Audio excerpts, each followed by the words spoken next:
കോഴിക്കോട് തോട്ടുമുക്കം വാലില്ലാപ്പുഴ റോഡിന്റെ ശോചിയാവസ്ഥയ്ക്കെതിരെ യുവാവിന്റെ വേറിട്ട പ്രതിഷേധം. റോഡിലെ കുഴിയിലെ ചെളിവെള്ളത്തിൽ കുളിച്ച് പ്രതിഷേധം. തോട്ടുമുക്കം സ്വദേശിയായ ഫൈസലാണ് അധികൃതരുടെ അനാസ്ഥയ്ക്കെതിരെ പ്രതിഷേധിച്ചത്.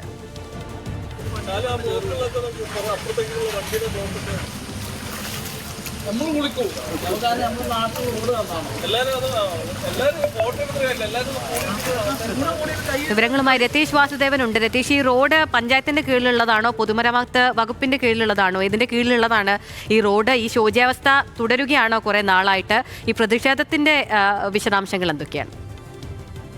അഖില, ഇത് ജില്ലാ പഞ്ചായത്തിന്റെ കീഴിലുള്ളതാണ്. കോഴിക്കോട് ജില്ലാ പഞ്ചായത്തിന്റെ തോട്ടുമുക്കം വാലില്ലാപ്പുഴ റോഡാണിത്.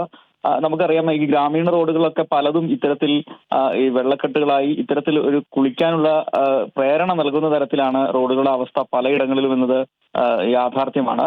ഗ്രാമീണ റോഡുകൾ പലതും മഴ ശക്തമായതോടെ ഇത്തരത്തിൽ വലിയ കുളങ്ങളായി രൂപപ്പെട്ട സാഹചര്യമുണ്ട്.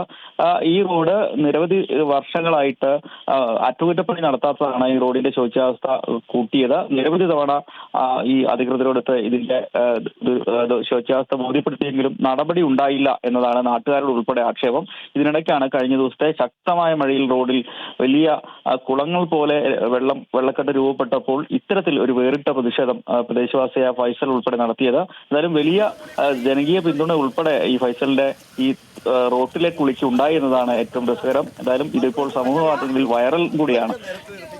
രതീഷ് വാസുദേവനാണ് വിവരങ്ങൾ നൽകിയത്.